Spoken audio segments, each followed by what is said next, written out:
사진 폴더에 있던 여자의 이야기입니다. 누구지? 사카이다는 스마트폰 화면을 바라보며 무심결에 중얼거렸다. 어느 일요일 오후, 그는 집 소파에 누워 스마트폰의 사진 폴더를 정리하고 있었는데 그 도중에 본 적 없는 여자의 사진을 발견한 것이다. 사진은 마치 옛날 사진처럼 전체적으로 입자가 거칠고 어두웠다. 장소는 어디일까? 어떤 강변이나 해변일까? 광활한 모래밭 너머로 맑은 강물이 보인다. 그 모래밭 중앙쯤에 한 여자가 서 있다. 나이는 30대 후반? 아니 40대 정도일까? 프릴 장식이 달린 로리타 패션 차림이다. 그을린 것처럼 검게 변한 얼굴로 그저 정면을 빤히 보고 있다. 그리고 무엇보다 사카이다를 당황하게 한 것은 그녀에게 오른쪽 귀가 없었다는 점이다. 그는 이내 어떤 여성에 대한 기억을 떠올린다. 사카이다는 올해 30살이 되는 잘 팔리지 않는 밴드맨이다.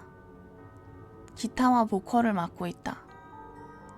도쿄 내 몇 군데 라이브 하우스를 전전하며 생계를 유지하고 있지만 솔직히 말해 생활은 어려웠다. 그는 일어나 소파에 다시 앉더니 조용히 휴대폰으로 전화를 걸었다. 잠시 후 연결되었다. 아, 미카 맞지? 응. 지금 괜찮아? 괜찮은데 무슨 일이야? 아니, 좀 물어보고 싶은 게 있어서. 기억할지 모르겠네. 2년 전쯤에 너랑 같이 라이브에 왔던 좀 어두운 느낌의 여자. 혹시 사토리 말이야? 맞아. 그런 이름이었어. 확실히 류군 한동안 그 여자한테 스토킹 당했었잖아. 걔가 원래 좀 매너라 기질이 있고 친구도 별로 없었거든. 맞아. 처음엔 내 모든 라이브에 와줘서 팬이 되어줬구나 하고 운 좋다고만 생각했지. 근데 점점 도가 지나치더라고. 대기실 사물함 뒤에 숨어있거나 아파트 앞에서 기다리고 있거나 했어. 집에 찾아오는 건 민폐라고 말한 후에는 이번엔 공동 우편함에 편지를 넣기 시작하더라고. 처음엔 그냥 팬레터였어. 근데 내용이 조금씩 의미불명이 되어갔지. 당신과 나는 내세에서 함께할 운명이라거나 하는 식으로 말이야. 나중에는 검은 머리카락이 들어있는 봉투를 우편함에 넣더니 마지막엔 위험한 물건이 든 봉투를 한밤중에 현관 우편함에 넣었을 땐 정말 질려버렸어. 위험한 물건? 뭔데 그거? 귀. 에? 자기 귀를 봉투에 넣었더라고. 라이브 말고도 당신 목소리를 듣고 싶으니 당신 곁에 두게 해주세요 같은 말도 안 되는 메모랑 같이. 그래서 결국 내가 폭발해서 걔한테 엄청 심한 말을 하고 다시는 오지 말라고 했었지. 그랬더니 그 후로는 모습을 보이지 않더라고. 그래서 사토미가 왜? 아니 사실 오늘 스마트폰 사진 폴더를 정리하다가 이상한 여자의 사진을 발견했거든. 어떤 강변 같은 곳에 서 있는데 자세히 보니까 오른쪽 귀가 없어. 류군, 그거 언제쯤 찍은 사진인데? 데이터 기록을 보니까 작년 8월로 되어 있더라고. 갑자기 말이 없어진 미카에게 사카이다가 물었다. 여보세요? 왜 그래? 그러자 미카는 심각하게 생각하는 듯한 목소리로 말하기 시작했다. 사토미 말이야. 작년 8월에 죽었어. 뭐? 잠시 동안 침묵이 흐른 후 미카가 다시 말을 이었다. 교회에 있는 X강 강변에서 분신 자살한 것 같아.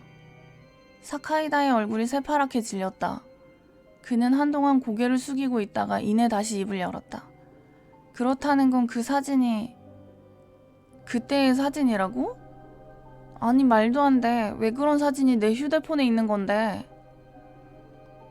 그런 걸 나한테 물어봐도 하지만 사토미가 작년 8월에 죽은 건 확실해. 나도 장례식에 여기서 사카이다는 일방적으로 전화를 끊었다. 그 다음 날의 일. 저녁부터 사카이다는 시내의 라이브 하우스에서 연주를 하고 있었다. 연주 중 그는 객석 뒤편에 섬뜩한 기운을 내뿜는 여자가 있다는 걸 깨달았다. 그 여자는 객석에서 조금 떨어진 어둠 속에 그저 가만히 서 있었다. 다른 팬들은 신나게 즐기고 있는데 그 여자만은 그저 빤히 위로 치켜뜬 눈으로 사카이다를 노려보고 있었다. 그는 그날 심야까지 연주할 예정이었지만 몸이 좋지 않다는 이유로 도중에 무대를 내려왔다. 라이브 하우스를 나온 사카이다는 도중에 술을 마시고 오후 7시가 넘어서 지하철을 탔다. 차내는 혼잡했다. 그는 손잡이를 잡고 서서 멍하니 정면의 어두운 차창에 비치는 자신의 모습을 바라보고 있었다. 그때였다. 오싹하게 등골에 인기척을 느껴 무심결에 뒤를 돌아보았다. 하지만 시야에 들어오는 것은 손잡이를 잡고 있는 승객들의 지친 등뿐이었다. 그는 다시 정면을 향하고 멍하니 차창을 바라보았다. 그리고 갑자기 귓가에 속삭이는 여자의 목소리가 들렸다. 류군, 또 목소리가 듣고 싶어. 사카이다는 온몸에 털이 곤두섰다. 차창에 비치는 자신의 어깨 너머로 불에 타 짓무른 여자의 얼굴이 있었다. 야! 자신도 모르게 비명을 지른 사카이다는 뒤를 돌아보았다.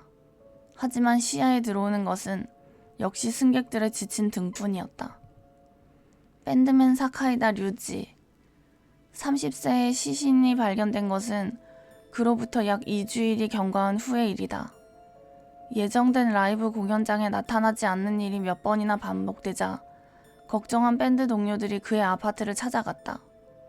현관문은 잠겨있지 않았고 안으로 들어가 보니 거실 소파에 기대듯이 힘없이 축 늘어져 있는 그의 모습을 발견했다. 그는 몹시 깡마른 상태였으며 육체는 이미 부패가 진행되고 있었다. 그의 얼굴은 마치 무언가 무서운 것을 본 것처럼 두 눈과 입이 크게 벌어져 있었다고 한다.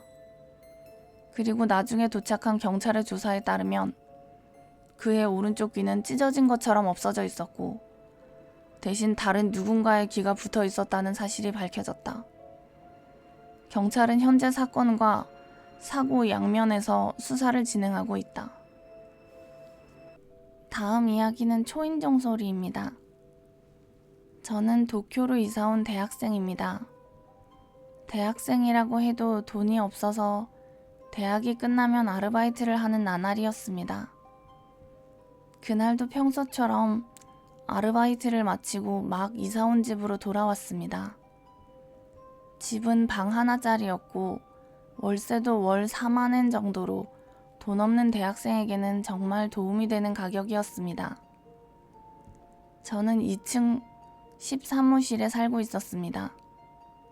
이웃분들도 친절한 분들이 많아서 쓰레기를 버리러 갈 때 웃는 얼굴로 인사를 해주십니다. 그런데 한 가지 신경 쓰이는 것은 집 앞에 큰 도로가 있는데 그 도로에 가장자리 전봇대에 꽃이 받쳐져 있다는 겁니다. 막 이사 왔을 당시에는 신경 쓰지 않았는데 지금은 어떤 사건을 계기로 매일 꽃을 바치고 있습니다. 지금부터 그 사건에 대해 이야기하겠습니다.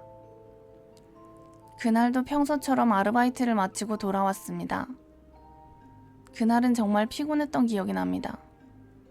접객 서비스 아르바이트를 하고 있었는데 가끔 오는 민폐 클레이머를 상대했기 때문에 육체적으로 정신적으로도 너무 지쳐 있었습니다.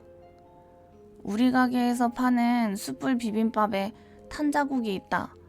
전액 환불하라. 같은 이유를 알 수 없는 클레임을 만들어내는 겁니다. 숯불 비빔밥이니까 탄 자국이 있는 건 어쩔 수 없다고 생각하는데 그렇게 생각하는 건 저뿐일까요? 그 이야기는 접어두고 돌아와서 샤워를 하고 간단히 저녁을 먹고 피곤해서 바로 자려고 했습니다. 그런데 왠지 모르게 피곤한데도 잠이 깨버려서 잠을 이룰 수 없었습니다. 이상하네. 피곤한데 오늘 못 자면 내일 출결에도 영향이 있을 텐데 어떻게든 자야지. 그렇게 생각하며 이불 속에 누워 있었습니다. 그리고 꽤 시간이 흘렀다고 생각했습니다. 그때 띵동 하고 현관 벨소리가 났습니다. 이상하네. 이 시간에 누구지? 민폐네 하고 중얼거리며 시계에 눈을 돌렸습니다. 새벽 2시 32분을 가리키고 있었습니다. 이 시간에 사람이 오는 건가? 천천히 발소리를 내지 않으려고 현관 스코프를 들여다보았습니다. 서 있었습니다. 머리카락이 눈을 가리고 있고 하얀 옷을 입고 있는 여자가. 하얀 옷에는 군데군데 붉은 얼룩이 묻어 있었는데 혹시 피였을 수도 있습니다. 그런데 신기하게도 지금까지 느껴왔던 공포가 사라져 있었습니다. 그때는 왠지 모르게 집 앞에 있는 도로로 가고 싶었습니다. 가야 해. 그때는 이 생각밖에 머릿속에 없었던 것 같습니다. 그러자 뒤에서 목소리가 들렸습니다. 몇 년 전에 돌아가신 할머니의 목소리가. 안 돼. 가면 안 돼. 가면 안 돼. 가면 안 돼. 할머니는 그렇게 말하고 계셨습니다. 순간적으로 뒤를 돌아봤습니다. 하지만 아무도 없었습니다. 뒤돌아본 제게 보인 것은 이불과 밥상뿐이었습니다. 이 이상 나아가서는 안 돼. 그런 생각이 퍼뜩 들었습니다. 띵동띵동띵동 띵동띵동띵동띵동띵동띵동띵동띵동띵동 계속 현관벨이 울렸습니다. 급기야는 쿵쿵쿵 쿵쿵 하고 문을 두드리기 시작했습니다. TV나 유튜브에서 본 적 있는 모리시오를 현관 구석에 놓았습니다. 모리시오를 놓는 중에도 계속 문을 두드리는 것 같았습니다. 그런데 모리시오를 놓는 순간 그 소리가 멈췄습니다. 무서웠지만 그 후로는 아무 일 없이 아침을 맞이할 수 있었습니다만 잠이 달아나 버려서 아침까지 이불 속에서 계속 웅크리고 있었습니다. 다음 날 이웃 사람이 무언가 알고 있을지도 모른다고 생각해서 옆집 12호실에 살고 있는 다카하시 씨를 찾아갔습니다. 다카하시 씨는 이 이야기를 듣자마자 이상하다는 듯 고개를 갸웃거렸습니다. 이상하네. 왜냐하면 이 아파트 현관벨은 일단 우리 집에 들어와요. 라는 말을 듣고 다카하시 씨 댁에 들어갔습니다. 여기서 잠깐 기다리세요. 라는 말을 듣고 다다미 방에 앉아 기다렸습니다.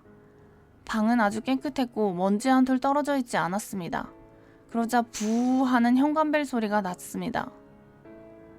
잠시 후 다카하시 씨가 들어와 말했습니다. 당신이 들었다는 현관벨 소리는 띵동이었잖아요. 근데 이 아파트 현관벨은 옛날부터 이 부우 하는 소리예요. 이 소리는 어느 방이나 똑같아요.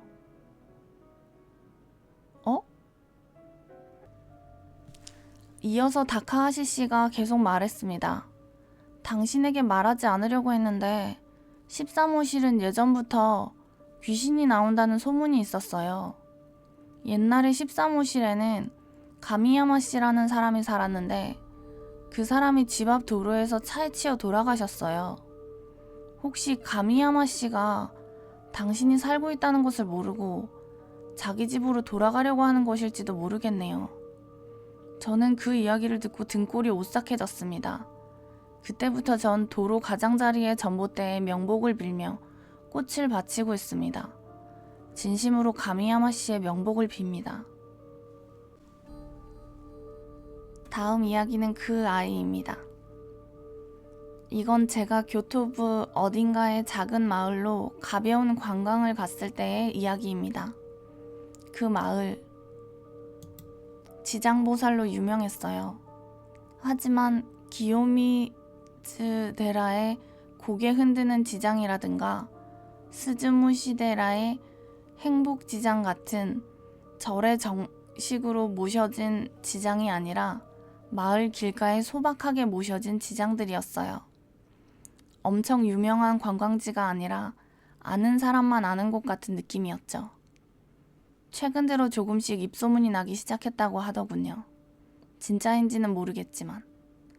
어떤 사람이 다른 용무로 왔다가 우연히 발견해서 자기 블로그에 올렸고 그게 퍼지기 시작했다나 뭐라나. 듣자 하니 그 지장은 조토쿠지의 세입기 지장처럼 아이를 점지해준다는 효험이 있다고 했습니다. 저요. 지장보살을 찾아다니는 게 취미라서요. 효험이나 역사에 관심 있는 게 아니라 그냥 생김새가 귀여워서 좋아서 그렇습니다. 평소에 인터넷으로 유명한 곳부터 숨겨진 곳까지 지장들 찾아보는 게 습관이라 당연히 그 마을도 눈에 띄었죠. 오, 이런 데도 있네. 그런 느낌?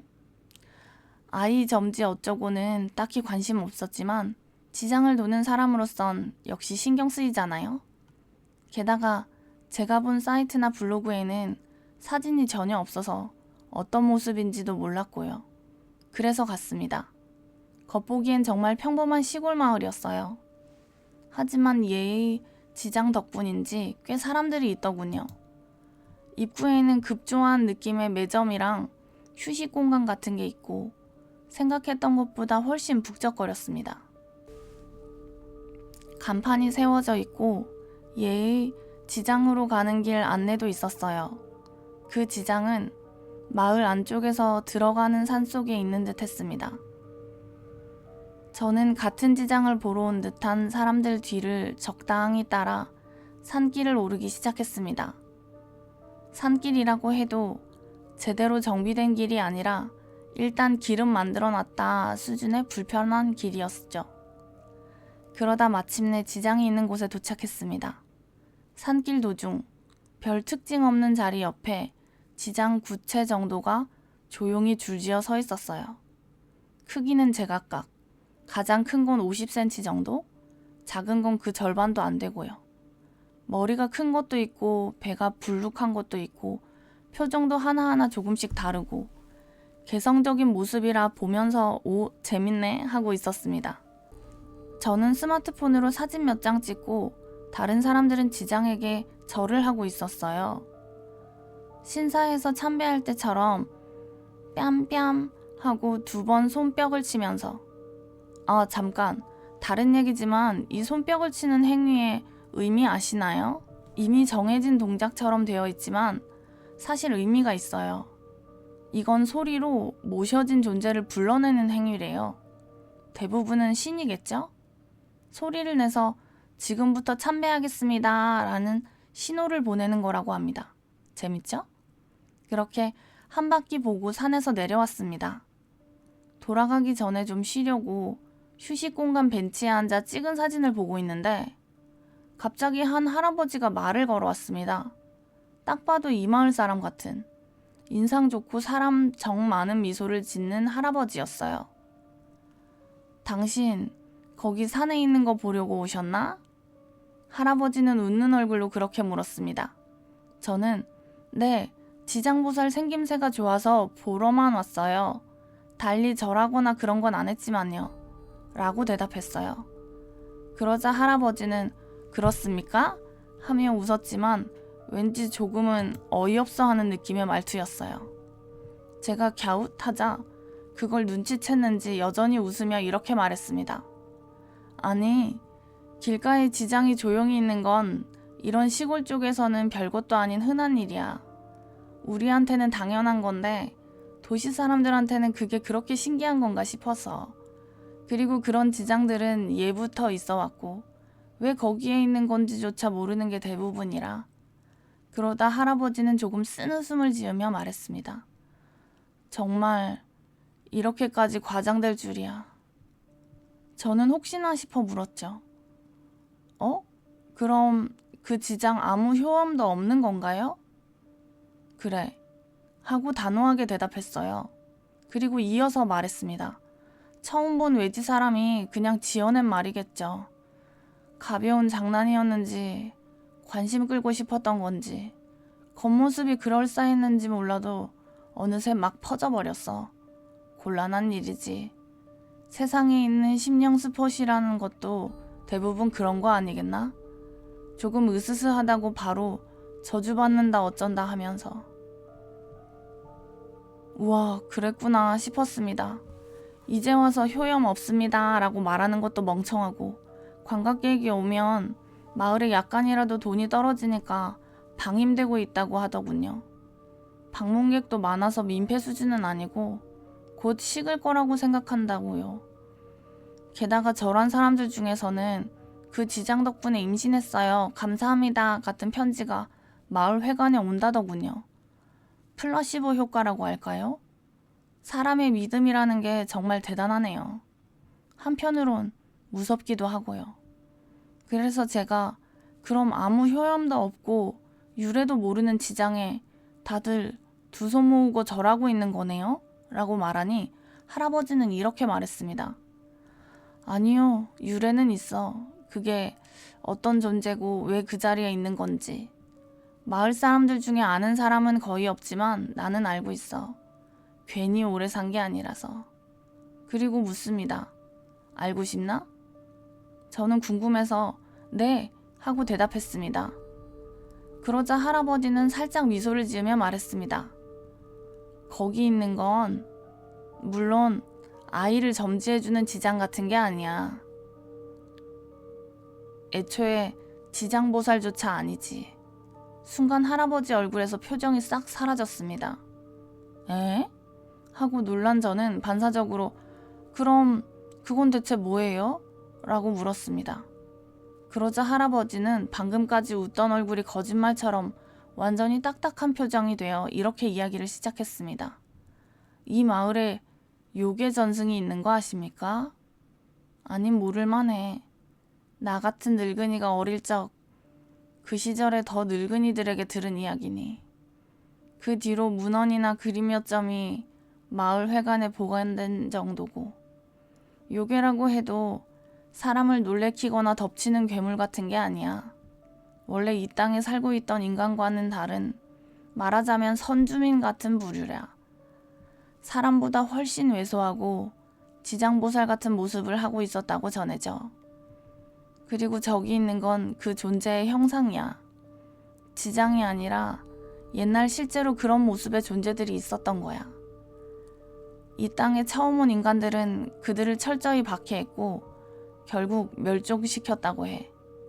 갓난아기나 임신한 여자 같은 존재까지 가리지 않고 모조리 죽였어. 지장들 가운데 유난히 작은 것, 배가 볼록한 곳 있었지? 그런 지장들이 있는 게 그런 이유야. 그 학살 후 마을에서는 기묘한 연쇄 죽음이 일어났다고 전해져 와. 그 사람들은 그것을 그들의 원혼의 저주라 여겼어. 그래서 그들을 달래기 위해 라기보다는 봉인하기 위해 지금의 그 형상을 만들었어. 그리고 자기들의 죄를 숨기듯 기억에서 지워버리려는 듯 마을 깊숙한 산속에 조용히 모셔둔 거지. 그게 바로 저것들이야. 저건 자비로운 지장보살님이 아니야. 저건 평온히 잠든 영혼도 아니야. 태어나지도 못한 채 죽어간 생명들. 인간에게 말 그대로 끔찍한 원한을 남기고 떠난 존재들이야. 분노와 슬픔과 증오, 그리고 살고 싶다는 마음의 덩어리들이지. 그런 것 앞에서 일부러 손뼉을 쳐서 불러내고 아이가 생기게 해주세요 하고 빈다면 어떻게 될 것 같아? 그건 벌 받고 말고의 문제가 아니지. 어쩌면 혹시 다시 한번 태어나려고 들지 모르지. 억지로라도. 비록 자신들을 멸망시킨 인간의 몸을 빌려서라도. 몸이 얼마나 엉망진창이 되더라도.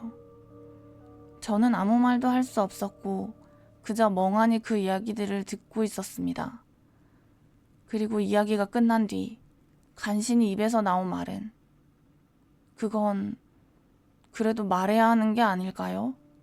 였습니다. 하지만 할아버지는 조용히 고개를 저었습니다. 요즘 사람들이 이런 얘기를 믿겠어? 노인네의 주절거림이라고밖에 생각 안 하겠지. 게다가 마을 사람들은 아무 말도 하지 않기로 한 모양이고. 나도 이제 모른다네. 너무 기묘한 이야기여서 속이 울렁거릴 정도로 기분이 나빠진 저는 딱 이야기도 끊긴 김에 얼른 돌아가려고 했습니다. 그때 할아버지가 제 팔을 꽉 붙잡았습니다. 그리고 처음 저에게 말을 걸었을 때처럼 아주 소름이 돋을 만큼 순진해 보이는 웃음을 지으며 마지막으로 이렇게 말했습니다. 나도 말이야, 말해주고 싶어. 그 지장 앞에서 저라고 아이를 가졌어요 하고 기뻐하는 사람들 전부에게. 지금 뱃속에 있는 그 아이, 정말 사람 맞나? 다음 이야기는 외길입니다. 자연재해가 빈번했을 때 이야기입니다. 친구가 사는 지역도 큰 피해를 입어 많은 사람들이 희생되고 거리 모습도 크게 변하며 주민들의 생활도 완전히 달라졌습니다. 친구의 아버지는 택시기사였고 재해 당시에도 일을 하고 계셨습니다. 다행히 생업의 도구인 차량도 그 자신의 목숨도 무사했습니다. 하지만 도시의 모습은 완전히 바뀌어 집들은 무너지고 자동차는 여기저기 쓰러져 있는 참혹한 상황이었습니다.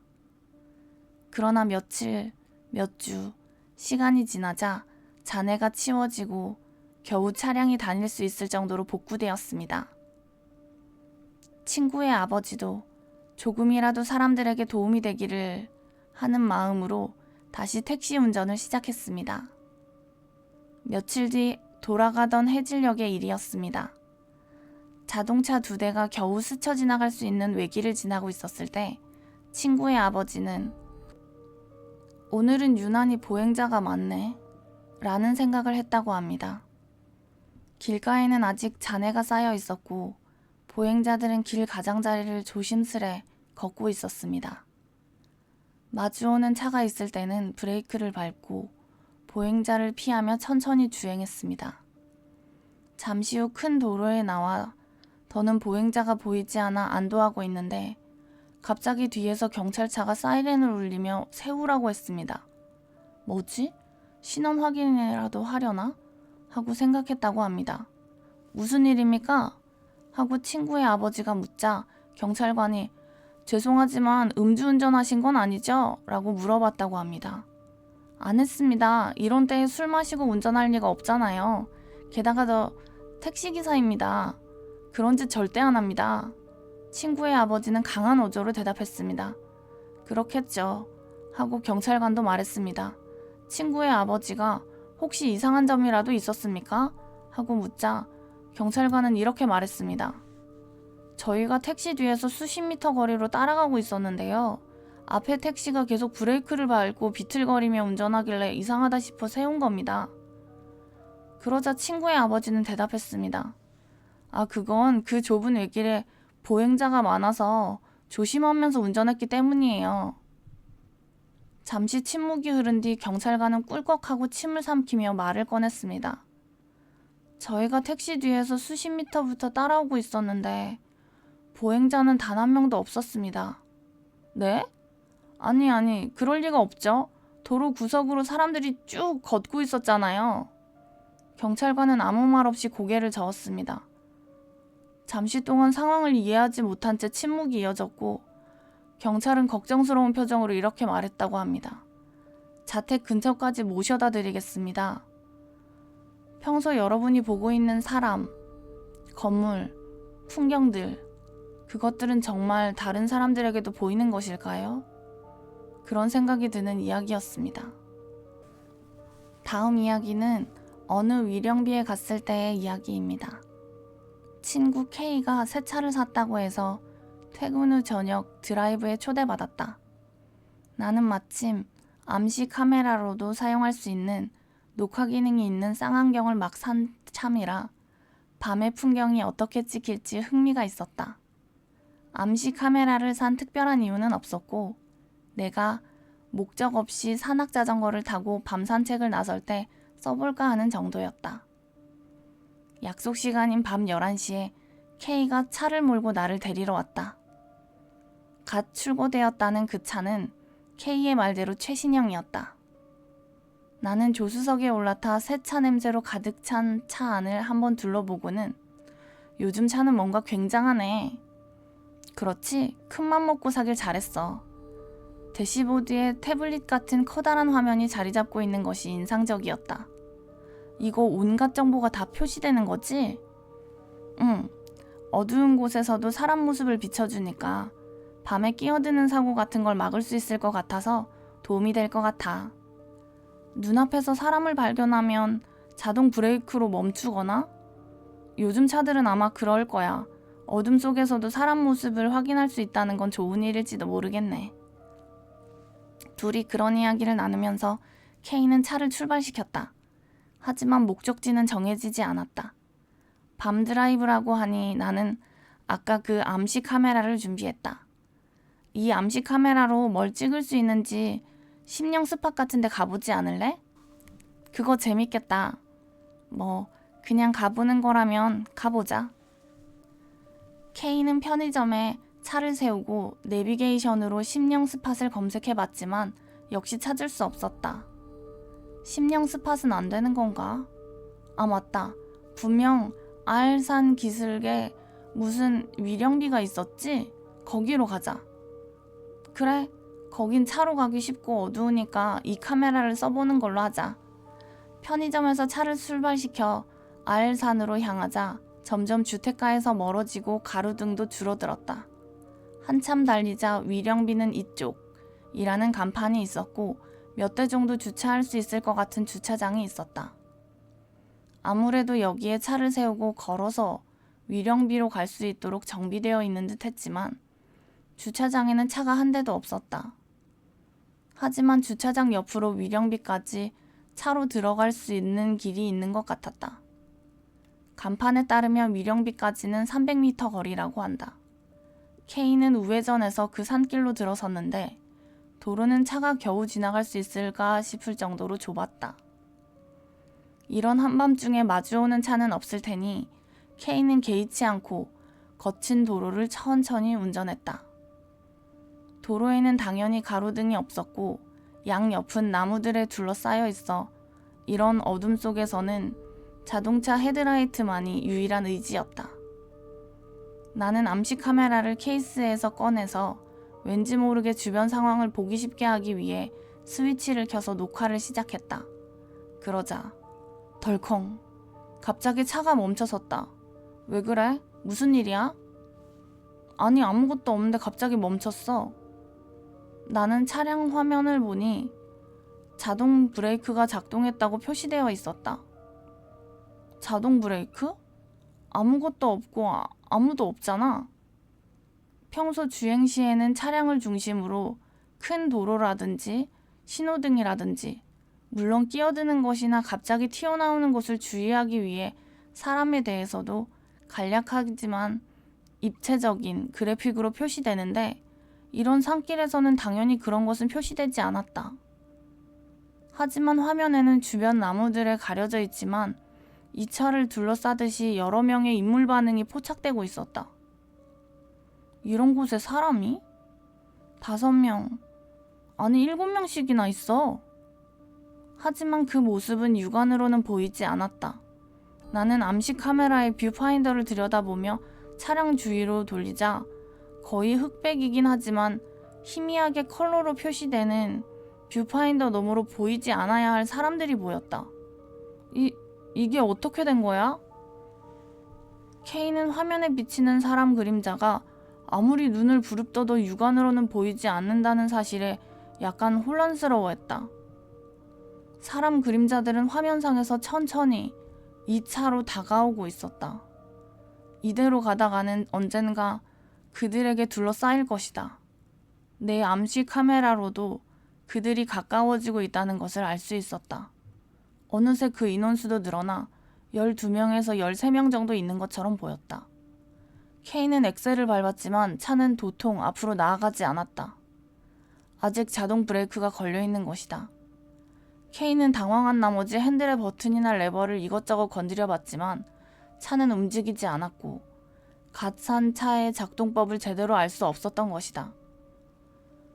여전히 육안으로는 보이지 않았지만 정신을 차려보니 화면상 그리고 뷰파인더에서는 이 차는 이미 그들에게 둘러싸여 있었다. 삐익! 갑자기 클렉션이 울렸다. K가 레버를 건드릴 때 뜻하지 않게 울린 것 같다. 그러자 그들은 거미 새끼 흩어지듯 차에서 멀어져 갔다. 물론 육안으로도 화면상으로도 뷰파인더상으로도 그들은 더 이상 차 주변에 없었다. 정신을 차려보니 자동 브레이크는 해제된 듯 했고 차는 움직이기 시작했다. 대체 뭐였지 저건? K는 정신을 차렸지만 주위가 보이지 않은 채로 달리는 것은 위험하다고 판단하고 라이트를 하이빔으로 전환했다. 그러자 정면에는 커다란 묘비 같은 것이 보였다. 저게 위령비인가? 내가 중얼거리자 K는 위령비를 향해 차를 몰았다. 위령비에 가까이 가자 그 앞은 조그만 광장이 되어 있었다. 광장 입구에서 왼쪽으로 차를 몰아 광장 형태에 맞춰 원을 그리듯 한 바퀴 도는 중에 어떤 사실을 깨달았다. 커다란 위령비 좌우에 불상들이 모셔져 있었던 것이다. 불상은 모두 합쳐 10여 개가 있었는데 우연인지 아까 그들과 거의 같은 수인 듯 했다. 원래대로라면 여기서 참배라도 해야 하지만 나와 K 둘 다 차에서 내릴 용기는 없었다. 차가 입구까지 되돌아오자 다시 양쪽을 나무에 둘러싸인 좁은 길을 통과해야 했다. K는 올 때보다 조금 더 빨리 그리고 클렉션을 울리면서 주차장까지 차를 몰았다. 더 이상 그들의 모습은 육안으로도 화면상으로도 뷰파인더상으로도 아무것도 보이지 않았다. 주차장으로 나오자 K는 단숨에 거의 말없이 나를 집까지 데려다 준 후 자신의 집으로 돌아갔다. 다음날 밤 K에게 전화가 왔다. 시간은 정확히 어제 위령비에 갔던 때와 비슷한 시간이었다. 어제는 미안했다. 무서운 경험 시켜서. 아니야, 너랑 같이 있어서 괜찮았어. 신경 쓰지 마. 이런 이야기를 하고 있는데 아무래도 K의 상태가 이상했다. 전화 너머로 뭔가를 이야기하는 듯한 소리가 들리고 있었다. 무슨 말을 하는지는 잘 모르겠지만 그 목소리는 한두 명이 아니었다. 상당한 인원수에 둘러싸여 있는 것처럼 들렸다. K, 너 지금 어디야? 어디라니? 드라이브 중이야. 드라이브라니? 설마 너... 뚝. 주변 사람들의 목소리는 들렸지만 K의 대답을 듣지 못한 채 전화가 끊겼다. 다시 전화를 걸어봤지만 자동 안내음으로 전원이 꺼져 있다는 말만 들렸다. 다음 이야기는 금이 가는 창문입니다. 개그맨을 꿈꾸었던 S. 지금이야 연예계에서 사고 물건에 사는 것이 하나의 개그 소재가 되곤 한다. 하지만 당시에는 그런 것이 화제가 될 거라고는 상상도 못했다고 한다. S는 대학 졸업 후 취직하지 않고 개그맨 양성소에 다니고 있었다. 부모의 반대를 무릅쓰고 개그맨을 꿈꾸게 된 것이다. 물론 부모의 지원 같은 것도 없다. 아버지는 S를 불효자라며 욕하고 거의 강제로 집에서 쫓아냈다. 어쩔 수 없이 다시 시작할 장소를 정해야 했다. 운 좋게도 우연히 들어간 부동산에서 엄청 싼 방을 소개받았다. 낡은 아파트도 아니고 그냥 평범한 원룸이었다. 욕실도 변기도 있다. 개그맨 지망생 같은 가난뱅이가 살기엔 과분한 곳이었다. 왜 이렇게 싸냐고 묻자 부동산 직원은 개그맨 지망생이라면 이야기 소재가 될 거예요 라며 씩 웃는다. S는 그 말만 믿고 자세한 설명도 듣지 않은 채 입주를 결정했다. 그것이 불운의 시작이었다. 그리고 그 일은 이삿날 첫날부터 시작됐다. 피곤해서 짐 정리도 대충 하고 이불을 펴고 누웠다. 불을 끄고 잠들려던 순간이었다.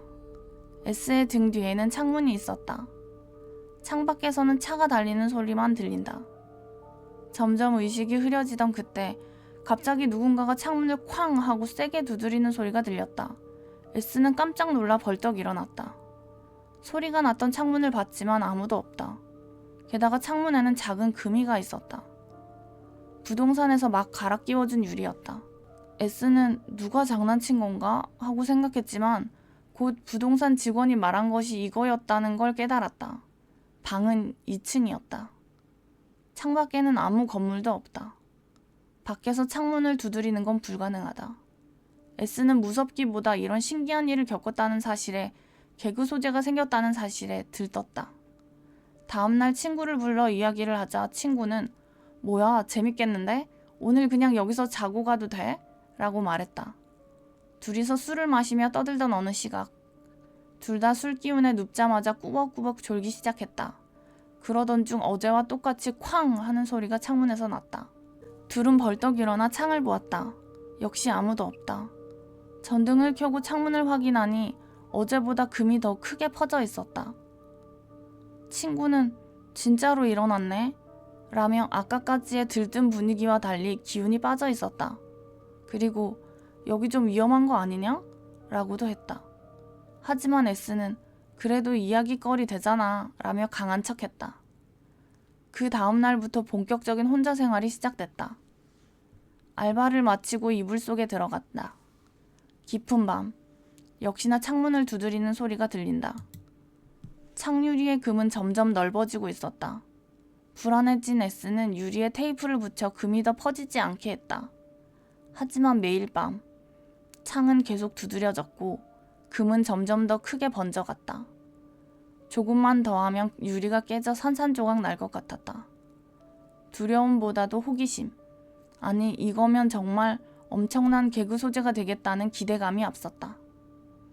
창문을 두드리는 게 누군지 직접 봐야겠다. 범인을 잡아내고 말겠어. S는 마음을 굳혔다.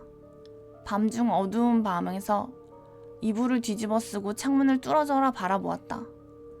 커튼을 열고 가로등 불빛이 어스름풀에 들어오는 창문을 계속 주시하고 있으니 시야 한쪽에 무언가 스쳤다. 그 순간 쾅!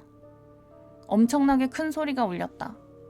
그것은 보통 성인의 몇 배는 되는 크기의 손바닥이었다. 손바닥이 유리를 덮어버려 방 안이 한순간 새까매졌다. 그러고는 유리가 일부 깨져 바닥에 흩어졌다. 다음날 S는 방을 나갔다. 나는 왜 나간 거냐고 물었다. 그러자 그는 떨리는 목소리로 말했다. 공포가 호기심을 이겼어요. 그 손 크기는 사람이 아니었어요. 유리가 깨지고 그 틈 사이로 커다란 남자의 얼굴이 들여다보고 있었어요. 만약 유리가 전부 깨졌다면 분명 안으로 들어왔을 겁니다. 유리를 다시 붙여도 분명 또 나타날 것이다. 그 거대한 남자의 얼굴은 마치 우리가 벌레를 들여다볼 때처럼 넘치는 호기심에 가득 찬 표정이었다고 한다. 들어오게 되면 무슨 일을 당할지 모른다. 분명 벌레처럼 취급되었을 것이다. S는 그렇게 생각해 방을 떠나기로 했다. 그렇게 S는 이야기거리를 얻었지만 자신에게 개그 재능이 없다는 걸 깨닫고 지금은 음식점에서 일하고 있다. 가끔 손님들에게 이 이야기를 들려주면 조금은 무서워해준다. 무서워해준다면 그 경험도 헛되지는 않았다며 그는 웃으며 이야기했다.